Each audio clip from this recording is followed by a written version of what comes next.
शेतकरी भावांनो, आपण 8632 ह्या जातीची लागण केली.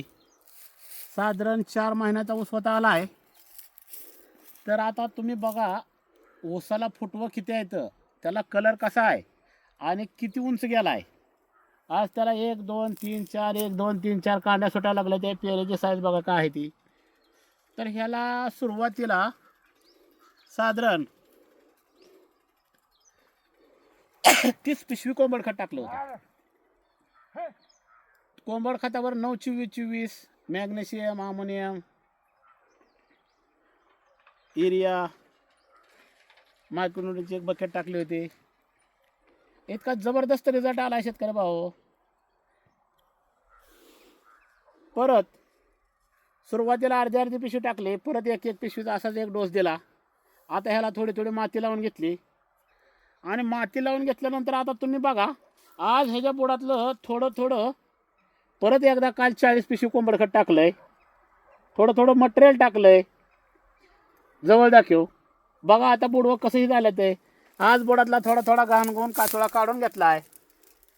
काचोळा काढल्यामुळं सगळी बुडं मोकळी झाली ती. घाणगुण काढल्यामुळं बुडं मोकळी झाली ती.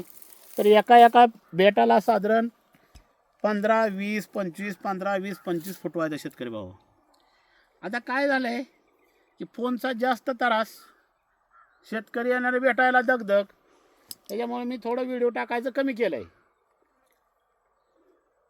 शेतकरी नको त्या वेळेला नको इतकी फोन करते ती, कुठनं बी येते ती. एक शेतकरी आला तर भेटायला रानात यावं लागतंय. बाहेर गेलं तरी शेतकरी नाराज होते ती. इथं थांबलं शेतकऱ्याच्या रानात नाही गेलं तरी शेतकरी नाराज होते ती. आता एकट्या माणसाने काय केलं पाहिजे, त्यावेळेला मी आता कमी केलं ते व्हिडिओ बी टाकायचं कमी केलं ते. आणि ज्याला ऊस लावायचा असेल त्यांनी फक्त ऊस लावा. शेवटी ऊस तर तुम्हाला लावायचाच आहे. त्यातले काय शेतकऱ्याची काय अशी धारणा होती की नाना आम्हाला ऊस लावायला होतो म्हणजे आम्ही पार नानाला एकाच घेतला, अशी त्यांची धारणा झाली. त्यामुळे दगदग चिडचिड सारखी. जर कोणाला ऊस लावायचा असेल तर इथं या, ऊस बघा. ज्याला लावायचा नसेल त्याने येऊन बघून जावा. माझ्याकडं नाहायला चालतंय. ज्याला अशी 6 फूट जोडवळ 12 फुटापाटा कोणाला ऊस लावायचा असेल तुमचं तुम्ही लावा. आता मी प्रत्येकाचा वारंवार व्हिडिओ टाकणार आहे.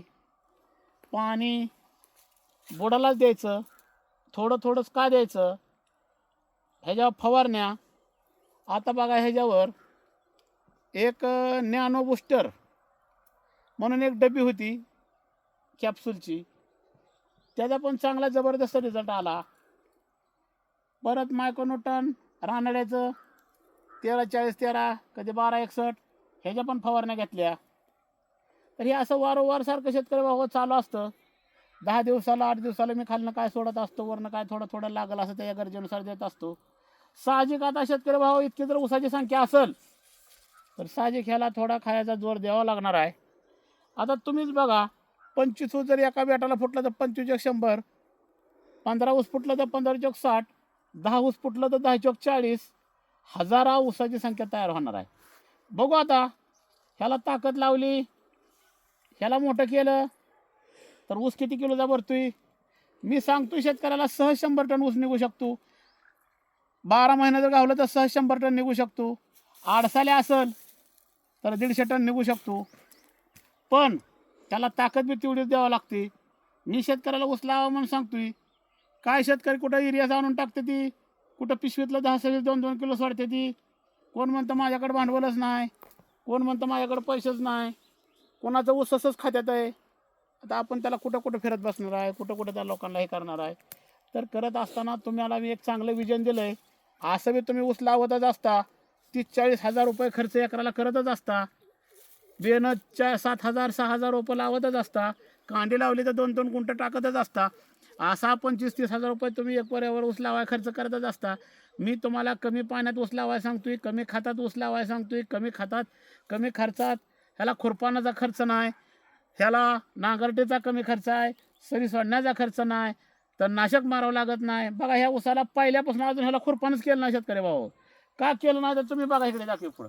हे का हिथं ऊसाच्या बुडाला हे का हिथं वाळली माती आहे.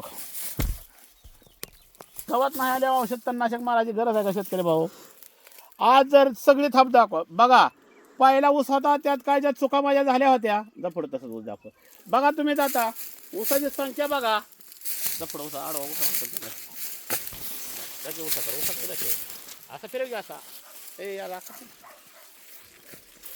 बघा आता फुटव्याची संख्या कशी आहे पेरेची साईज काय आहे आता पहिल्या ऊसाला पेरा बारका पडला होता पहिल्या ऊसाला फुटवं जास्त झालं पण उशिराने फुटवं झालं होतं त्यामुळे त्याची वाढ झाली नव्हती दुरुस्त केले त्या शेतकरी भाऊ बघा बघा कोंबर अंतर सोडून कुणीकडे फुटायला लागलं ते ग्रोथ कलर ह्याचा कसा आहे ते बघा म्हणून ज्याला लागण करायची असेल तर त्यांनी करा पण जास्त विलय असं हे करू नका आता तुम्ही बघत असाल